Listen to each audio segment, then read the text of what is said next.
Can you hear me? Can you hear me?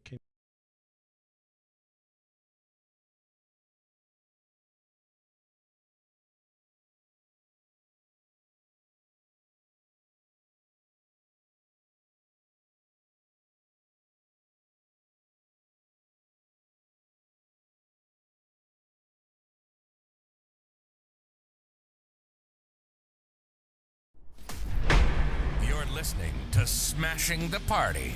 This is your host, Nate Baumberger. Tim Walz is the VP pick. Welcome to tonight's show. Kamala's still taking the oxygen out of the room. I'm Nate Baumberger. Thanks for listening tonight. Listen, I'm going to talk about the VP pick. I don't know much about him. I posted in the placard. I don't know shit. I know this person has been on TV attack dogging, and it seems like they're a good person for that. So today I'm going to be boring. I'm not going to be angry. I'm going to try to educate myself in real time and learn about Tim Walz because I don't know much about him. And, you know, he's a white guy, so of course he's got that going for him. But, you know, I did a little research. I had my team. You know, I got a team. I had my team do some research. And, you know, they came up with some concepts I can talk about, but I don't know a lot about them. And so it's always risky going with somebody that's not mainstream. And I'm only saying they're not mainstream because, you know, it's not somebody that has been in my sphere at all. Other than, you know, on this latest run of the Democrats putting themselves on the circuit, trying to throw out one-liners. This guy came up with a clean one that landed, by the way. He's the first that I saw get on TV and talk about the fact that the Republican Party is weird right now. And the feigning over Donald Trump is weird. And he made these statements and it's stuck. And I'm not saying he's the guy that came up with this, but that's the only thing I know about him. And so that's red meat for liberals. Of course, you're excited. You're like, ooh, they've got a clip of him saying a one-line kind of attack, you know, and it resonated. And it's now the mantra of Democrats saying the Republicans are weird. And this guy's now the VP pick. And now I'm excited to see him go against J.D. Vance. I'm not any of those things. I'm skeptical, to be honest with you, because I'm skeptical of anybody that I don't know a lot about, including men. I'm a man, so I'm less, you know, open to trusting a man. This is a white man. I don't know much about him at all. Look, I'm not slamming the VP pick. I'm just saying that the normal vetting process that I'm assuming we would do with anybody, I'm holding judgment. Now, when I look at the research for what I see, my jaw's hurting. Hold on. I'm getting all stressed. When I look at the research, like of what kind of comes back when you look into this guy, he's kind of a family guy, normal guy, teacher, you know, kind of came from the teaching background, then ran for Congress in his state Congress, was reelected several times, and then always championed for education and pushing for things that were, in my opinion, very progressive. So right now, the line of attack coming at him, again, I don't know much about his legislative abilities or his accomplishments. That doesn't mean that they don't exist, by the way. It just means maybe he isn't out there, you know, across the country shouting it from the rooftops about all his accomplishments. That's also a possibility. But if you look at what kind of Google tells you, the research team that I have, again, it's not Google, they're a team of researchers. The cat's out of the bag. But, you know, it's kind of a standard American story. Served in the military, was in the Army National Guard for 24 years, born in Nebraska, West Point, Nebraska, married somebody in 1994, had 2 children, went to, you know, state college, has a master's degree in leadership from another state university in Minnesota, No Ivy League status. By the way, that's something to point out, that both Kamala and this person neither have. I don't believe Kamala. I'm really going to make myself look stupid. But I don't think Kamala Harris went to Ivy League at all, did she? I'm just going to look because that's horrible. Yeah, Howard University and University of California. Okay. Yeah, so she went to HBCU. I didn't know if she did a stint at some Ivy League. But anyway, the point I was going to make before I did the research was that neither of these candidates are kind of fitting the mold of going to an Ivy League school. Trump went to an Ivy League school. So this is kind of more along the lines of this anti-elite pattern that we've heard from Republicans amongst their base. Well, this is a guy that went to state college, went to was a social studies teacher, then became elected for Congress, and then kind of stood on the things that he was experienced with, education, kind of led that. For some reason, they paint this as a far left thing, that he was able to get free lunches for all Minnesotans. That was one of his chief pieces of legislation that he got passed. That to me is fantastic. I dig in and you're hearing how he's such a far left person. I would say he's definitely more progressive than Kamala Harris, 1,000,000%. And according to any Republican, anytime you're doing anything for children or anything with health care, you're far left. So the reason he's far left is because he championed healthcare and socioeconomic bills that worked with the lower class, cut taxes for the middle class. This guy's, got a better legislative record than Kamala Harris, to be honest with you, as far as progressive values go. So this is going to be the line of attack, is going to be that he is so far left and he's a loon. I've already seen that come up in some of the feeds that I follow on Instagram, where they're painting him as a loon. Charlie Kirk's going to say he's a fraud, and how he's, now gets an F rating from the NRA. He used to get an A+ rating. Then he became a champion of gun rights. He's a gun owner. He's a hunter. So they're going to paint him as a far left person that simultaneously has these attributes that their base would appreciate. And this is why I actually like the idea that he comes from Minnesota. For whatever reason, Minnesota has had governors and elected very progressive governors. Jesse Ventura was an independent guy, spoke his mind, was governor of Minnesota. I believe they had, let me just verify.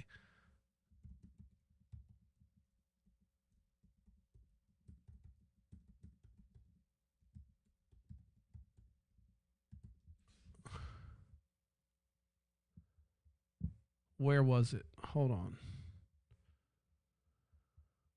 All right. I don't know. I know they had some progressive governors in there. I don't want to do too much dead space. Sorry about that, folks that are listening. But anyway, Tim Walz is kind of following in that line of independent governors, and they've had Republican governors and Democratic governors and independent governors.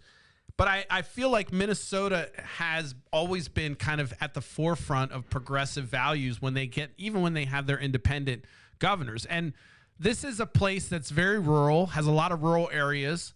And so for them to elect this governor who's apparently far left from a state that's not, known as being the bastion of progressive values, but certainly kind of is spotted, has spots of progressiveness in its election years. I would say that this is not going to be in a line of attack that's going to work. This is a person who comes from a state where people are very independent. He's able to speak common language. He doesn't use big words and kind of talk kind of in that pious politician speak. I am concerned about whether or not he's going to be a good debater. J.D. Vance is well-educated, smart. So I don't know how he's going to debate, but certainly he's been good on the cable circuit. But I'm kind of rambling. My point is, I don't know a lot about him. I know the line of attack that they're coming at him from for him, with Republicans saying, "Oh, he's far left." When you look at the things he's actually championed, he's also been an advocate for women's productive rights and defending that and kind of trying to enshrine that in Minnesota law as governor, as well as kind of was the champion for protecting people during COVID. This is another line of attack that they're going to have on him, saying, he mismanaged COVID. So all these things are weird, and actually they're interesting because it's going to force them to talk about policy as opposed to the cult of personality. So this is actually good news if you want to kind of take a step back and look at it and say, well, all right, well, Republicans are getting away from the cult of personality and attacking real things that he did. That's fine. But what happens then, I believe, is then you have to put Donald Trump's record along that. And Trump has that cult of personality where when you start looking at his record and what he's done, he realizes he doesn't even believe in some of the things he's done. He's walking away from the fact that he made Roe v. Wade, saying, oh, it was back to the states. Well, what you basically are saying is that depending on where you live, you may or may not have rights to the certain reproductive rights or access to health care like other states if you lived in another state. So this is really passing the buck, and he has to essentially stand by those things now if we're going to start talking about policy. And I can tell you the plan for the Republican Party this election was to just beat up on old creepy Joe, and that is no longer standing. And so this VP pick does not add or detriment the ticket at all. And I say it doesn't add because, again, I say she could have picked anybody for that ticket. Again, anybody that's competent to actually sell the ideas and the values of the Democratic Party, as well as be a good manager. Now, they're going to attack his management skills because they're going to come after him for his mismanage of COVID, saying he was too harsh with all the things that were going on. And he was one of the harshest governors with lockdowns, although other governors did it as well. These attacks are going to fall flat on people that are anti-Trump. They're going to, okay, so he's got this experience. He was governor during a crisis. He got reelected after that. I mean, these are things that are going to, people that are going to think a little bit about who they're going to vote for and are actually not happy with the Republican Party are going to look at this guy and say, wait a second, this sounds like somebody who is a manager elected in a state that is known for being an independent thinking state.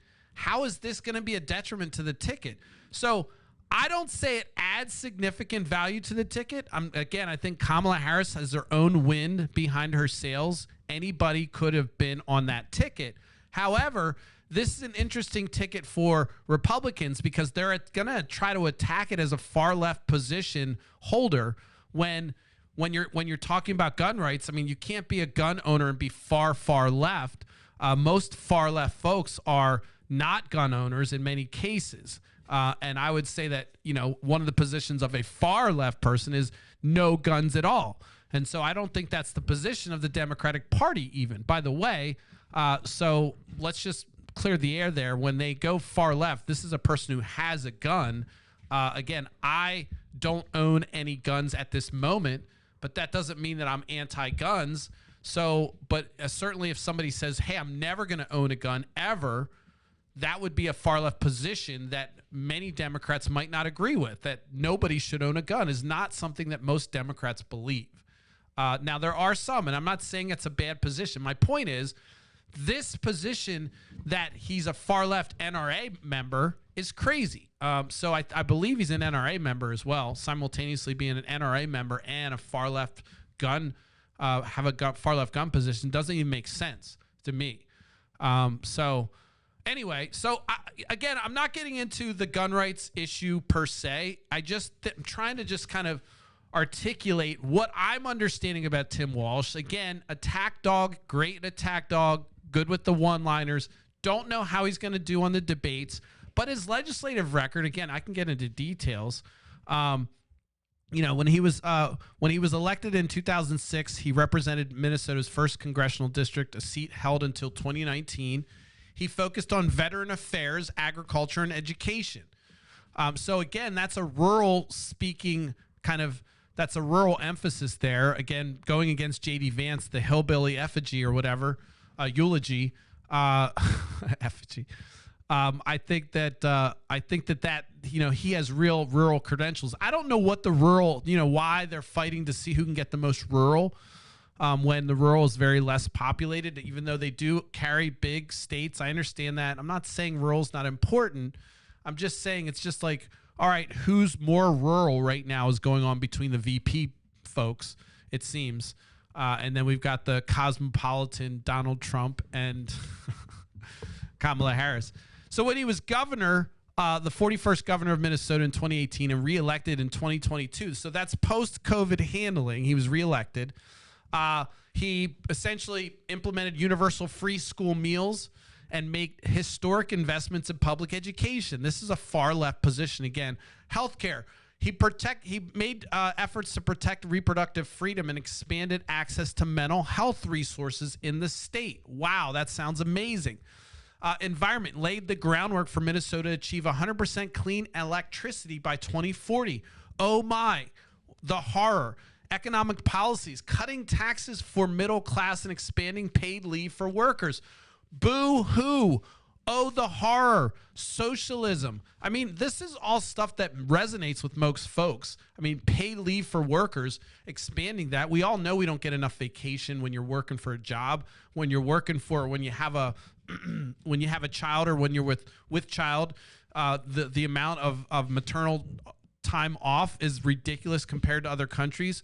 So any effort to focus on these things, which everyday Americans can relate to, these are the far left policies they're going to attack as making this person a far left person. These are common things that other countries, other workers have that we're trying to fight for. And if you know who's fighting for that side of it, it makes sense to say, well, why are you opposing all these things? It's because businesses, big money businesses don't like this position, don't like when workers are supported and not just having to suck off that tit of their corporate whatever for everything they have. When people have their own bet, when there's a safety net, people are less reliant on corporate jobs as to support their living, and it offers freedom, believe it or not. It doesn't mean they're lazy, it just means they're not tied to their jobs. So any ability to provide health care, mental health services, or paid leave for workers, cutting taxes for the middle class, this is far left stuff. And he got reelected post-COVID, so he was such a horrible manager of Minnesota during the COVID lockdown that the folks just said, you know what, we're going to reelect you. So again, this is going to be the VP pick for Kamala Harris. The attack lines are going to be weird, and they're not going to make sense because when you dig into this person's legislative record, there's no scandals. There's nothing kind of hairy back there. Let me just see. There are some scandals. So Minnesota Republicans try to paint him as far left. They argue with the universal free school meals. They didn't like paid leave. They also argue that his approach to reproductive rights is far left. So they've also labeled him divisive, claiming that he avoids bipartisan cooperation when he doesn't have to. I mean, it's hard to work with Republicans, so I don't blame this person if he's not able to get it done. Why work with the other side? The military experience that he has been criticized. Doesn't make sense because everything's been validated there. He's not lied about it. Everything's rock solid. There's no lies or scandal with his service. He left on with honorable mention, so there's no attack line there. He's made some comments that refer to Minnesota as being kind of very rural, rocks and cows. These type of things aren't going to resonate for people that are already going to vote for him and say, okay, well, I've been to Minnesota. There's not much other than Minneapolis, this and that. One could argue that there is a lot of rural area. And so certainly taken out of context, it doesn't make sense that this is going to be something that's going to resonate. So one of the things I think that's stepping out of, stands out with this VP pick is that it's very clean.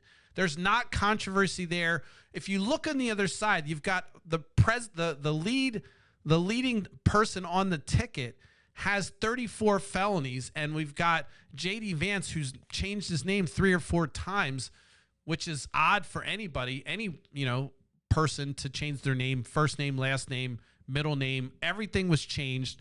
multiple times with this person. Weirdly, again, that's normal. I don't know. But you've got these people that, are a criminal, and this person's not sure who he is. And then you've got kind of an average. We understand the social study teacher who ran for Congress and now is kind of hoisted into our lives, but we trust him. We can see he's a family person. This person also apparently was an ally for LGBTQ back in 1999. So there's kind of documentation of this person stepping out of bounds, kind of what would be comfortable at that time. This is pre kind of all the fancy things about, the conversations around marriage. This is before all that. And he was an LGBTQ ally. So these lines of attack are going to resonate with their base that, these are all the things they don't like about left anyway. But any progressive person, any Democrat or even any reasonable person would look at any of the policies you stand behind and say, okay, again, this is the same mantra of anything that helps people that are not in the top 1% is considered socialism. And anything that's, a tax cut or anything that's incentivizes the rich to kind of hoard their money is just good capitalism and good legislation.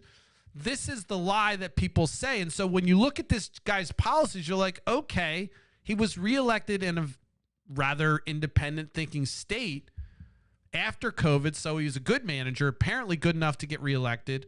It sounds to me like the person learned smart. We're going to have to see how he does on stage versus J.D. Vance. Now, having that long legislative experience means he had to kind of battle in the chamber. So I'm guessing that he's worth his salt. But, I'm saying this is kind of one of those situations where Kamala's already has the oxygen in the room.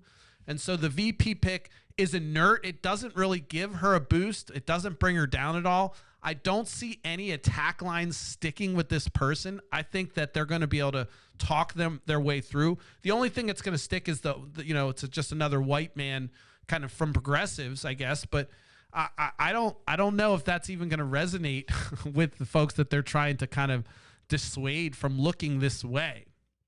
So I'm, again, smart pick, but there's no boost in my opinion. It's just inert, and the reason it's inert is because this person, when you dig into it, again, go dig into the controversy. There's no controversy with this person. Family man, backs his family. His family loves him.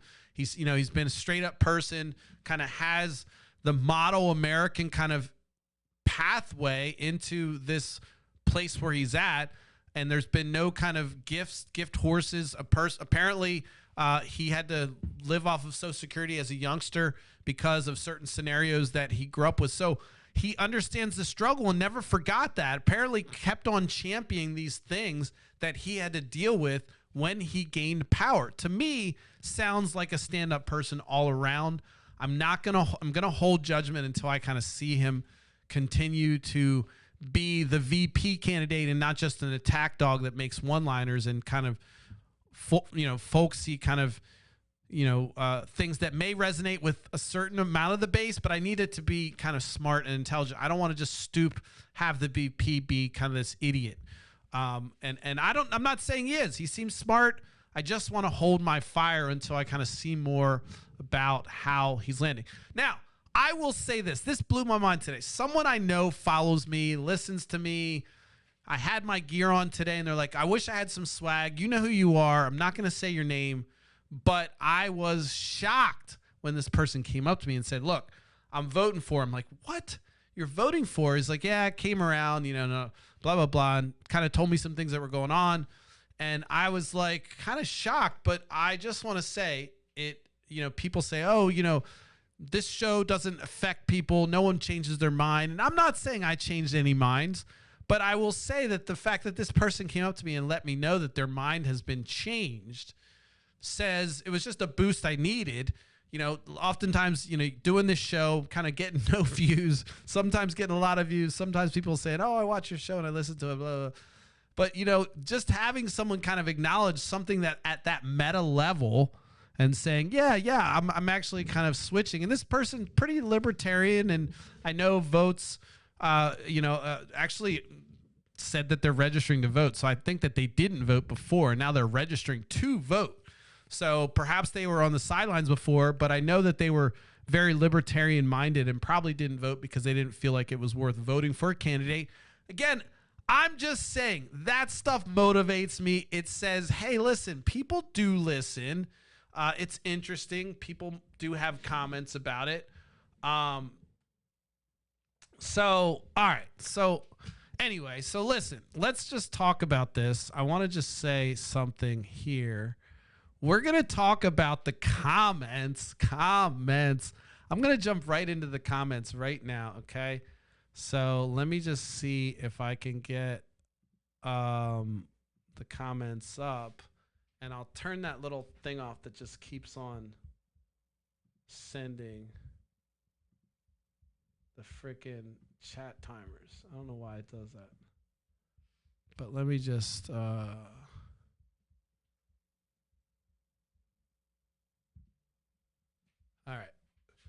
all right, let me see. So I know this is a little bit sloppy, but let me just see if I can read this.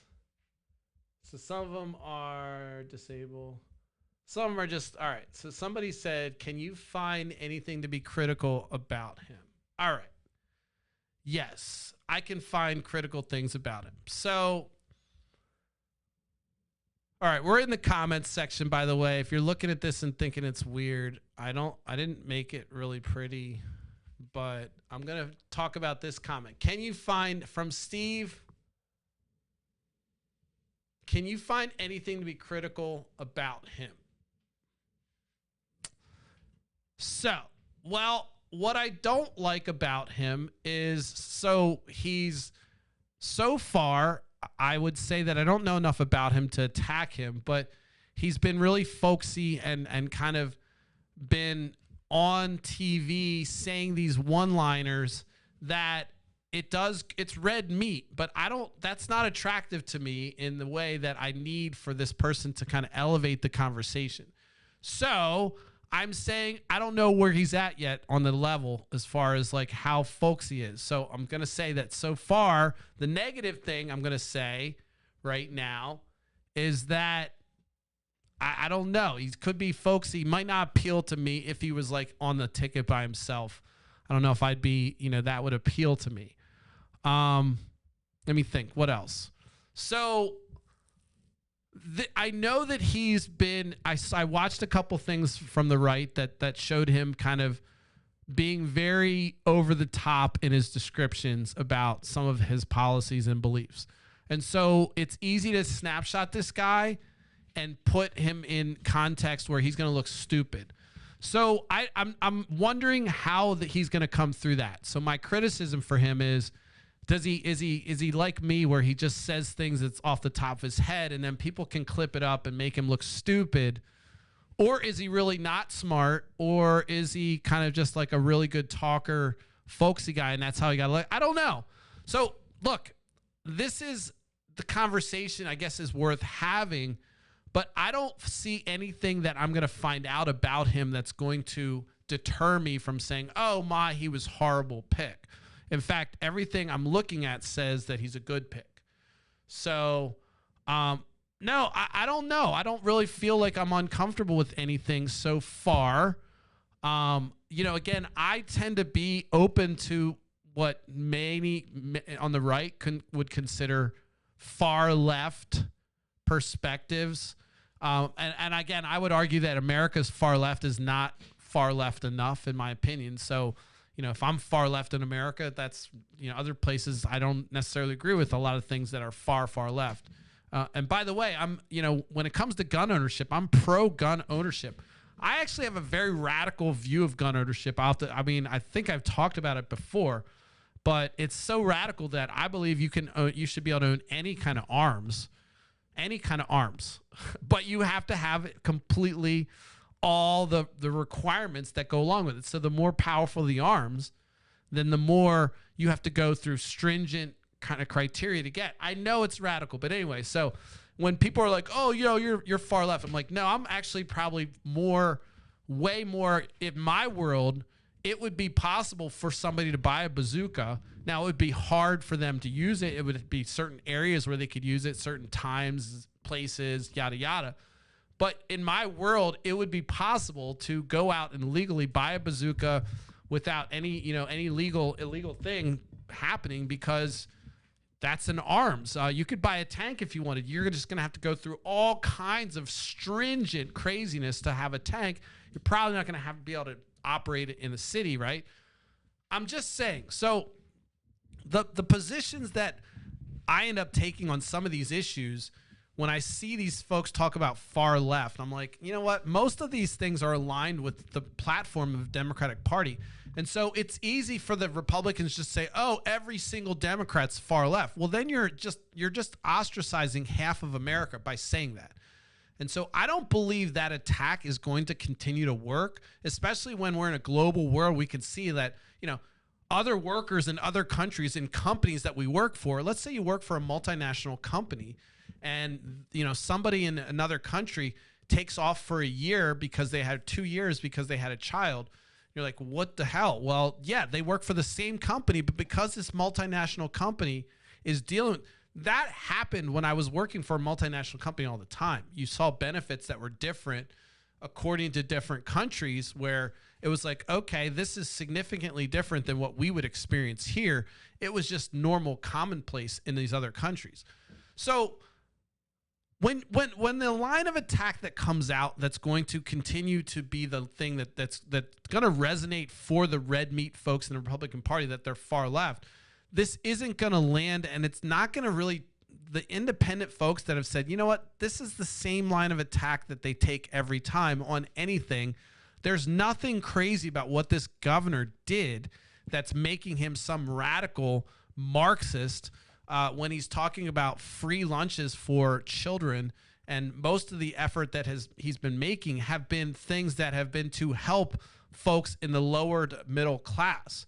So it's just going to be a tough thing. And I don't know, again, maybe you can post in the comments things that might make you uncomfortable, that you don't find comfortable, but I just don't see anything there that ticks anything. Now, when Governor Cuomo was the hot ticket right there, I kind of put a pause on that before everyone was kind of going nuts about him and said, oh, fawning over him. And he was another governor that was standing out, I think, during COVID, that was countering Trump. I remember saying the same thing and holding my fire for my excitement, because I'm like, And, I didn't know enough about him. So it's the same kind of effort here, where I'm like, I don't know enough about him. But unlike Cuomo, I kind of just did a full-throated, I'm not saying anything. I think everyone should chill because I don't know enough about him. And he's got that riz that just, he may have, be a smooth talker that might have crossed boundaries that people aren't comfortable with. I really got that vibe right away. So I'm like, I don't get the vibes from this guy at all. I don't get, I think that he's just kind of the vibe that I might not like is the folksy side, which doesn't appeal to me. I get why it appeals to a lot of people, but I like intelligent folksy, I guess. I'm sounding weird and kind of elitist when I'm talking about this, but I'm trying to think about the question as, what do I don't like about him? And it's just, there's not enough, but it don't get a creep vibe yet or anything weird. I don't feel a pause on this guy might have another agenda. With Cuomo, I got a little bit of a power hungry agenda. I don't get that with this guy. I mean, he did do the whole tour, and maybe he's feeling really confident now, which is fine. You got to feel a little bit crazy to think that you're going to be the VP of the United States. I mean, even, the thought of running for office is terrifying for many reasons. So these folks that do this, there has to be a little bit of a vibe of, hey, you know what? I think I'm good enough. I can fix it. Dream big. Nothing wrong with it, by the way. I encourage it. But anyway, so that's a long-winded answer to a comment, but I figured it's worth addressing and just kind of saying, this guy's new. I don't think that Kamala did a bad thing by picking Tim Walz. I don't think it's going to be some weakness, some strategic weakness or attack vector that's going to land her any negative polling. I don't think it's going to do that. I don't think it's going to give her a boost either. I think it just continues to help her carry the narrative that she's running for president. She's in a position to win. And so, it's Donald Trump's to lose. So that's kind of how I feel about it. Now, I think that there's going to be probably another take on this question tomorrow after I see the Republican attack line, and some of it may land. But I just digging into what the facts are with this gentleman, it's going to be hard for them to create a narrative where he's so far right while simultaneously coming from the state of Minnesota and being reelected by these folks who, don't fuck around with their politics. They are independent thinkers. I think they were one of the first states to legalize marijuana, I believe. I could be wrong, but I'm pretty sure they were one of the first states, with Ventura kind of pushing that mantra. So if I'm wrong on any of that stuff, leave a comment. But anyway, thanks, Steve, for the comment. Also, always appreciate you kind of supporting this show. Difference of opinions. I know we stand on this different side of the aisle on many things, but you've always been a true listener and kind of even contributed and through me suggestions that I've ignored sometimes. Probably you're like, dude, I told you many times you need some fucking opposition on that show. I know. But anyway, I appreciate your support. Appreciate the question. From now on, I'm going to have a comment section. So if there are comments that I see that are interesting, I'll go to Instagram, see if there's anything there popping. Don't see anybody asking questions. The one day there was a lot. Oh, what's up, bro? I see you. All right. Somebody said, what's up? But I want to make sure that I'm addressing the comments because I do want to make this more interactive. I do want to kind of level up. I've been teasing some things that I've been working on. And so I want to continue to do that. I haven't really done anything different lately that's been whiz bang wow. And I mean that by, just trying to get it consistent and have the sound correct is enough. So I'm going to be pushing that envelope again soon. So we're going to go into experiment land, which hopefully make it more fun to watch, more appealing for the youngsters, and hopefully get my YouTube subscriber base up to 100.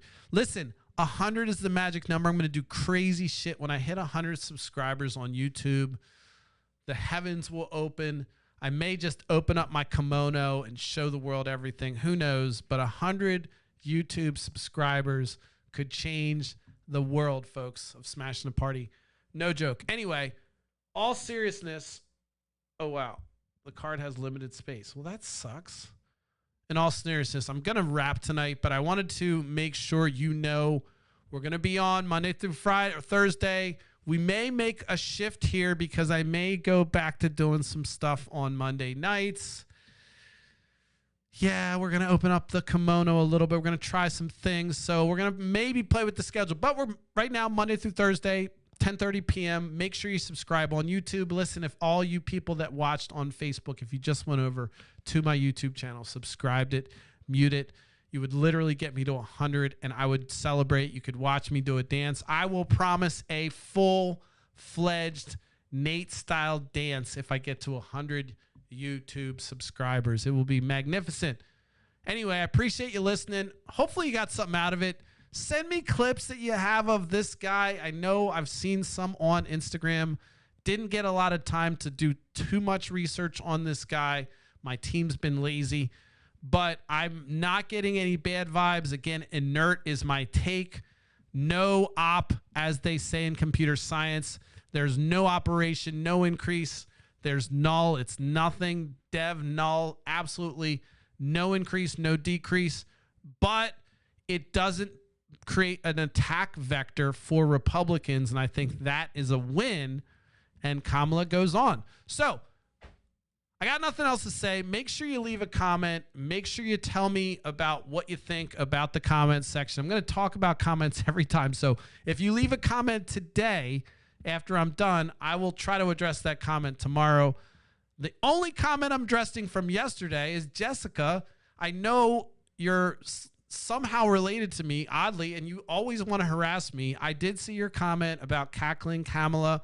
Listen, folks, I'm not going to ban you on this term. This is your first warning, but the name calling shit, just You can't put it in my comments. That's not my comments. That's not how I want it. I do want engagement, but the name calling bullshit, it doesn't work. Run your own podcast. I don't like the name calling in the comments. You can call me hypocritical if you see me doing it in my own comment page. I'd be shocked. I'll be shocked if you can pull up a comment where I'm calling somebody on Smashing the Party or making any name calling in the comment section. Don't do it. But that sweet comment juice that everyone wants, I'm actually not that addicted to it. So I will ban you, Jessica, if you continue to name call. All right? You've been warned. I love that you watch the show. I appreciate that you don't like everything I say. Doesn't mean you need to be nasty. And again, you have kids. I mean, you have cousins. You have nephews, nieces. Bullies. We don't do bullies. We bully. You want to be a bully? Start a podcast. You can yell and scream in the clouds. Have disclaimers like I do. We don't want anyone hurt. We just want them to think. We want to instigate their mind. Anyway, all right, listen, I'm going to wrap. Thanks for checking in tonight. Again, thanks for the comments. I appreciate it. I'll be back tomorrow at 10:30 p.m. Eastern Standard Time. I may start early, may start later. Depends on my sound. So make sure you turn on your notifications. And if you follow me on YouTube, you'll get a notification every time I go live. You don't have to worry about it. You'll see me there. You don't have to log into Facebook or Instagram. You can just watch me on YouTube. That's probably the smart thing to do. Anyway, thanks for listening, guys. I will check you out tomorrow. Peace.